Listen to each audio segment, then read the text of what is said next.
Ya, assalamualaikum warahmatullahi wabarakatuh. Perkenalkan, nama saya Melki Madragulo. Pada kesempatan kali ini saya akan membuat dan menjelaskan mengenai video progres tesis saya yang pertama. Untuk peralatan yang saya gunakan adalah 4 buah USRP, di mana di sini ada 2 USRP sebagai pengirim dan terdapat 2 USRP sebagai penerima. Setiap USRP pada penerima maupun pengirim terhubung dengan sebuah kabel MIMO ya. Untuk jenis USRP yang digunakan adalah USRP seri NI2920. Lalu untuk setiap USRP akan terhubung dengan sebuah kabel power ya, dimana di sini tegangannya adalah 6 volt. Lalu akan terhubung dengan sebuah antena, di mana antena yang digunakan adalah VERT900. Antena VERT900 merupakan dual band antena yang bisa digunakan pada frekuensi 800 hingga 920 MHz dan juga 1800 MHz. Baik, lalu untuk interfacing dengan komputer digunakan sebuah kabel ya, UTP gigabit, di mana setiap pemancar ya dari 2 buah USRP ini hanya cukup satu kabel saja yang terhubung ke komputer. Itu juga dengan penerima, hanya sebuah kabel UTP saja yang dihubungkan dengan komputer. Lalu kabel UTP ini saya masukkan ke sebuah perangkat switch ya, dimana satu buah kabel lagi ini merupakan kabel gigabit Ethernet dari komputer saya. Selanjutnya akan dilakukan demo mengenai program yang digunakan ya pada komputer seperti ini. Jadi ini akan menggunakan perangkat menggunakan software LabVIEW seperti itu. Baik, pada selanjutnya saya akan mendemonstrasikan cara kerja software ya, program yang digunakan untuk melakukan simulasi dan implementasi sistem MIMO OFDM dengan subcarrier randomizer menggunakan algoritma ECC atau elliptical curve cryptography. Oke.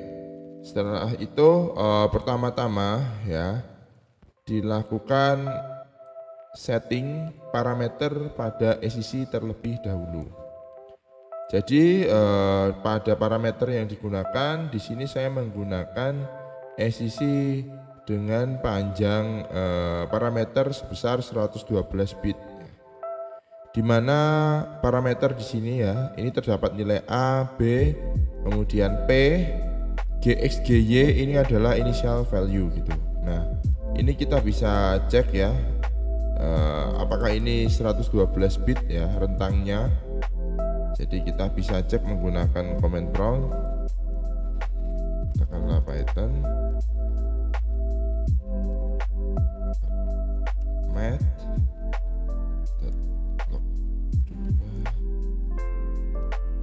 Oke, di sini tertulis 110 bit ya. Jadi memang ini maksimal 112 bit, cuman memang masih dalam rentang tersebut. Kenapa saya memilih 112 bit? Karena standar ECC yang banyak digunakan di luar itu memiliki minimal parameter bit sebesar 112, makanya saya menggunakan itu. Oke, pertama-tama setelah kita setting parameter untuk ECC-nya ya, nilai A, B, P, kemudian koordinat awal. Selanjutnya kita tentukan private key terlebih dahulu. Jadi private key di sini akan digunakan untuk melakukan pembuatan atau generate public key seperti itu. Lalu untuk caranya adalah pertama-tama ya, kita akan run pada program ECC decoder ini untuk generate public key dengan cara memilih tombol public key ya, dan mengubah state-nya menjadi hijau atau true. Setelah itu kita run.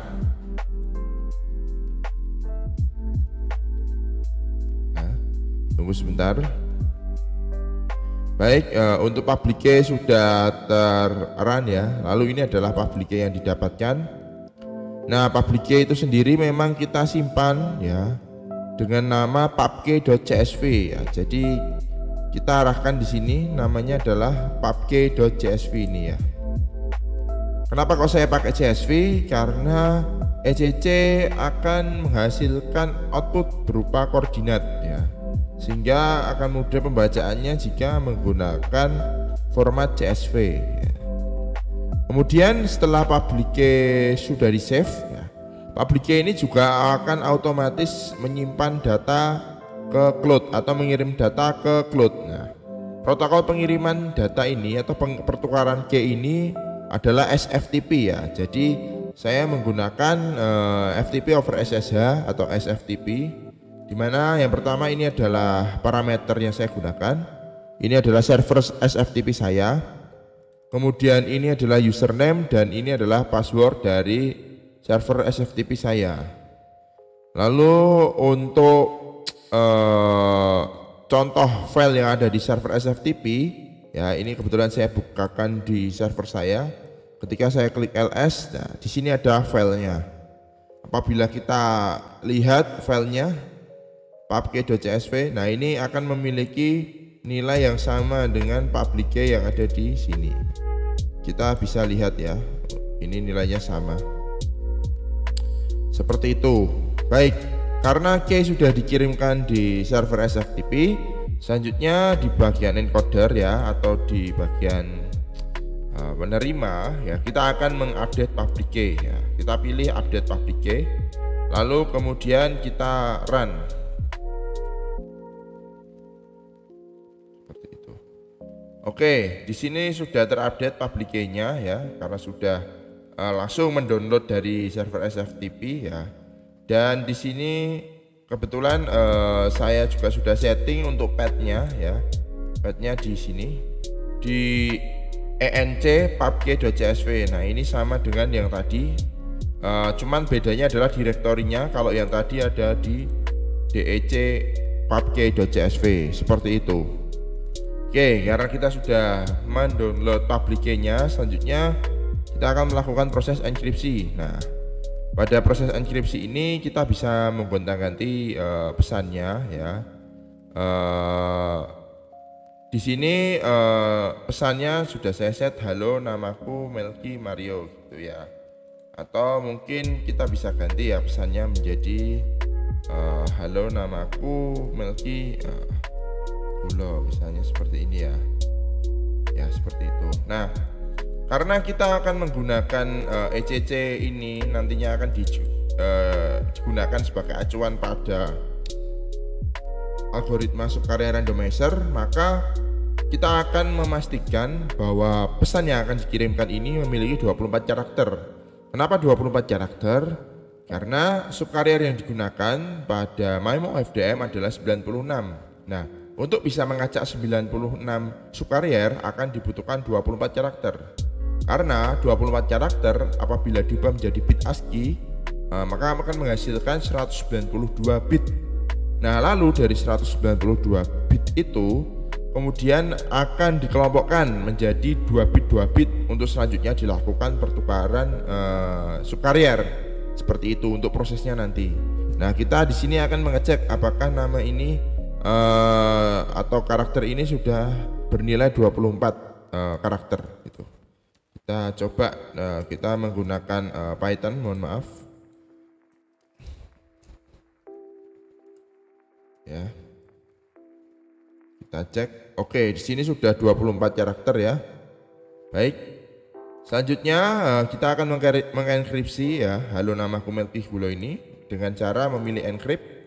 Kemudian di sini ada nilai X. Nah, nilai X ini kita akan setting di mana nilai X ini merupakan nilai yang digunakan untuk melakukan encoding atau mapping dari pesan ya. Pesan dalam bentuk bit ASCII menjadi koordinat ECC seperti itu. Oke, selanjutnya kita akan encrypt.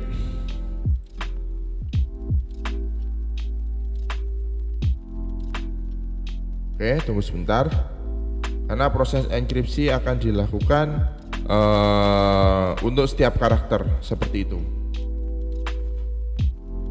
Baik, selanjutnya setelah enkripsi selesai, kita akan send message ini ke server seperti itu, ke server SFTP gitu.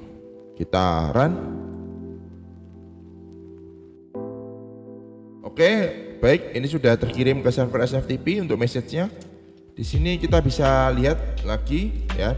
Di server SFTP sudah ada message.csv.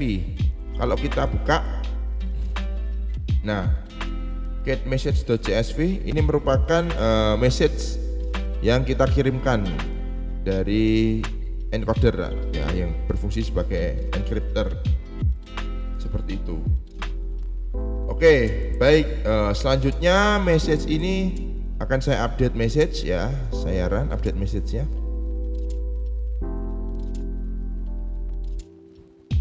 Nah, baik, update message ini adalah fungsi untuk mendownload message dari server SFTP ke lokal seperti itu.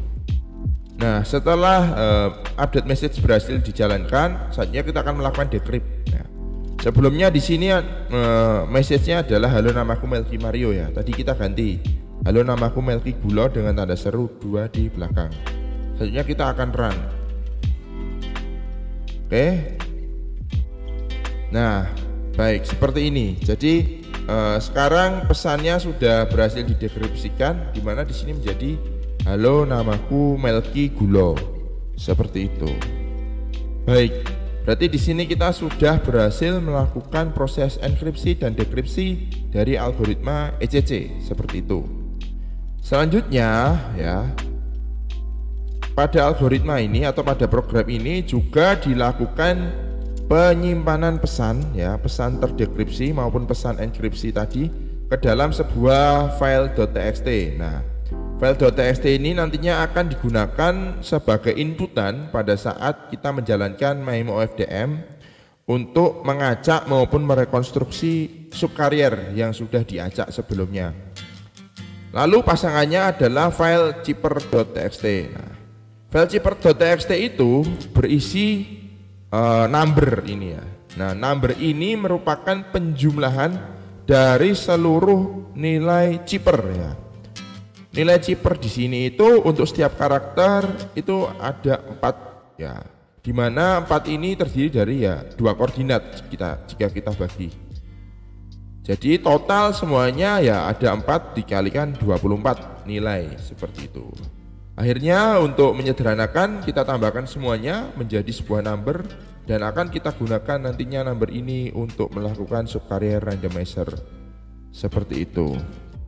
Oke, selanjutnya kita akan melakukan simulasi dan implementasi subcarrier randomizer pada MIMO OFDM. Kita akan pindah ke program MIMO OFDM. Oke, di sini ada program transmitter ya. Bisa kita ketahui ini program transmitter dan juga ini program receivernya seperti itu. Oke, pertama-tama kita akan melakukan konfigurasi pada transmitter. Di sini kita akan menggunakan MIMO 2x2 ya. Di mana IP ini merupakan IP USRP ya, yang merupakan pasangan dan sudah saling terhubung dengan kabel MIMO ya. Kita bisa cek alamat IP-nya ya. Ya, kita bisa ping 192.168.10.1. Oke, di sini sudah terkoneksi, lalu 10.2 di sini juga sudah terkoneksi kembali. Selanjutnya dari sini ya, kita akan konfigurasi. Oh ya, mohon maaf ya, lanjutnya lagi ya 3 dan 4. Oke, mohon maaf sebelumnya, ini saya cek sudah semuanya terkoneksi ya. Selanjutnya kita akan melakukan konfigurasi clock source dan frekuensi source. Di sini untuk clock source ya, yang pertama untuk IP 10.1 kita gunakan internal.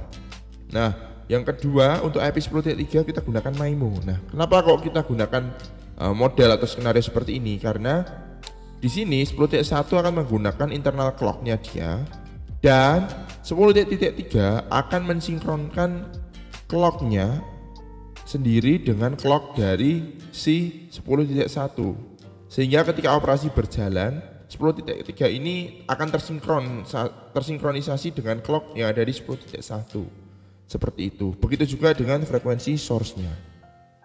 Lalu untuk aktif antenanya saya menggunakan port TX1. Lalu untuk gain-nya saya buat menjadi 0. Oke, lalu parameter lain yang saya gunakan, yang pertama di sini saya menggunakan FFT size 128 dengan cyclic prefix size 32 dan number of OFDM symbol sebesar 20 gitu. Untuk null tones-nya sebanyak 23 dan untuk pilotnya itu ada 9, sehingga dari total 128 subcarrier ini hanya digunakan 96 subcarrier untuk data seperti itu. Lalu untuk training parameter di sini digunakan untuk mengenerate preamble ya, sinyal preamble. Jadi sinyal preamble-nya menggunakan algoritma ZC ya, Zadov-Chu, untuk membuat sinyal preamble yang digunakan sebelum melakukan pertukaran ke klien seperti itu. Ya, di sini adalah pesan yang akan kita kirimkan. Jadi data yang akan kita kirimkan di sini bukan hanya sekedar random bit, tapi kita akan mengenerate pesan seperti itu. Lalu di sini ada parameter lain yang akan kita konfigurasi. Yang pertama ada accurate ya, kita setting 500K saja. Lalu carrier frekuensi 920 MHz ya, megahertz. Karena antena kita cukup mengakomodir untuk frekuensi ini. Lalu pulse shaping ya, kita berikan full shaping sebelum sinyal dikirimkan ya, dengan root trace cosine ya. Lalu kita berikan delay dan time out. Oke, selanjutnya ya, sebelum kita mentransmisikan kita harus juga mengisi ya message dan chipper. Nah, message dan chipper ini akan digunakan untuk melakukan randomize subcarrier seperti itu. Kita bisa pilih ya, untuk message itu kita pilih di message.txt yang ada di ini kan tx ya. Karena ini tx kita bisa pilih di message.txt ya, enc. Lalu untuk chipper kita pilih di ya ini juga chipper.txt. Nah, nantinya message dan chipper ini akan diubah menjadi bit ya, ASCII, dan kemudian akan dikelompokkan menjadi 2 bit untuk selanjutnya ditukarkan ya dengan antara perbedaan bit dari message dan chippernya sendiri. Seperti itu. Untuk perihal lebih detailnya sudah saya tulis di buku saya seperti itu. Selanjutnya ini akan saya run ya. Baik, ini sudah saya run ya di sini, dan ini di sini no error karena hijau ya, no error, tidak ada error. Untuk sinyal yang dihasilkan outputnya adalah seperti ini gitu. Ini akan membawa pesan halo, namaku Melky Mario Gulo. Lalu kita akan pindah ke USRP RX ya di sini. Kita sama untuk IP-nya 10.2 dan 10.4 ya di sini. Lalu clock source dan frekuensi source kita setting sama seperti tadi ya. Internal dan MIMO. Aktif antena kita menggunakan RX1 ya. Selain itu parameter yang digunakan sama di sini untuk OFDM parameter, baik null tones, number of training OFDM, cyclic prefix, number of OFDM symbol seperti itu. Dan juga di sini untuk accurate kita samakan 500K dan carrier frekuensi 920 ohm. Lalu untuk proses sampling kita gunakan N sebanyak 16 ya. Ini untuk filter gitu, menggunakan root trace cosine. Lalu di sini kita akan juga setting message dan chipper yang akan digunakan untuk subcarrier reconstruct ya. Di sini kita ambil dari folder DEC ya. Kita pilih dulu message dan yang kedua kita pilih chipper. Seperti itu. Oke, selanjutnya akan kita run. Oke, mohon tunggu sebentar, proses running sedang berjalan. Nah, ini adalah sinyal yang diterima. Halo, namaku Melky Mario Gulo. Seperti itu. Ini sinyal dari transmitter. Kalau misalnya di transmitter ini kita ganti pesannya ya, kita bisa ganti. Halo, aku ya, mohon maaf, ini saya ganti pesannya menjadi halo, aku Mario dari fans, sekarang sedang kuliah pasca sarjana. Oke. kita kirimkan ya, putaran ulang. Nah, pesan di sini juga sudah terganti. Halo, aku Mario dari PENS, sekarang sedang kuliah pasca sarjana. Nah, ini sinyal di bawah ini merupakan yang pertama, ini adalah konstelasi ya, dari stream paket 1 dan stream paket 2. Dan ini kemudian adalah sinyal penggabungan konstelasi. Karena di sini kita menggunakan konsep spatial multiplexing pada MIMO, maka pada stream paket 1 akan mengirimkan separuh pesan pertama dan stream paket 2 akan mengirimkan separuh pesan kedua. Sehingga di sini nantinya pesan di sini akan digabungkan, karena memang tujuannya spatial multiplexing adalah untuk meningkatkan throughputnya sendiri seperti itu. Oke, nah sekarang kita akan membuat skenario apabila message atau chipper yang digunakan berbeda. Misalnya saja terdapat attacker ya, yang tidak bisa mendekripsikan chipper kita, lalu seolah-olah attacker ini mendapatkan sebuah message ya, seperti itu. Misalnya saja kita akan membuat dua message 24 karakter juga ya. Katakanlah kita coba set dulu untuk message-nya. Mungkin message-nya adalah halo, aku dari PENS lo, misalnya line A.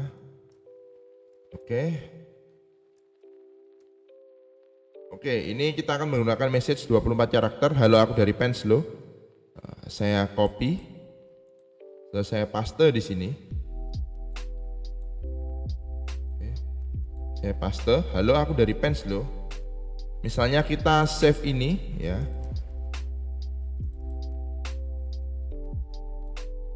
Untuk dijadikan message input pada receiver ya, seperti itu. Kita bisa katakan ini adalah wrong message.txt. Oke. Kemudian di receiver di sini kita akan coba ganti message menjadi wrong message.txt. Oke, ini sudah wrong message. Apabila kita run ya, kembali. Oke, mohon tunggu sebentar. Nah, di sini meskipun receiver berhasil menerima sinyal ya, dan konstelasi sudah cukup bagus, namun receiver tidak bisa mengembalikan subcarrier yang sudah diajak tadi, sehingga kita tidak akan mendapatkan pesan apapun dari sini seperti itu. Sehingga kalau kita bisa lihat di sini pesan yang didapatkan cukup acak gitu ya, karena gagal ya dilakukan pengembalian subcarrier seperti semula, seperti itu. Dengan demikian kedepannya attacker akan kesusahan untuk mengembalikan pesan kita, dan bisa dikatakan komunikasi ini sudah aman gitu, seperti itu. Baik, demikian video demo dari saya untuk demo progres saya. Terima kasih dan mohon maaf jika banyak kesalahan. Selamat pagi, selamat siang, selamat sore. Wassalamualaikum warahmatullahi wabarakatuh.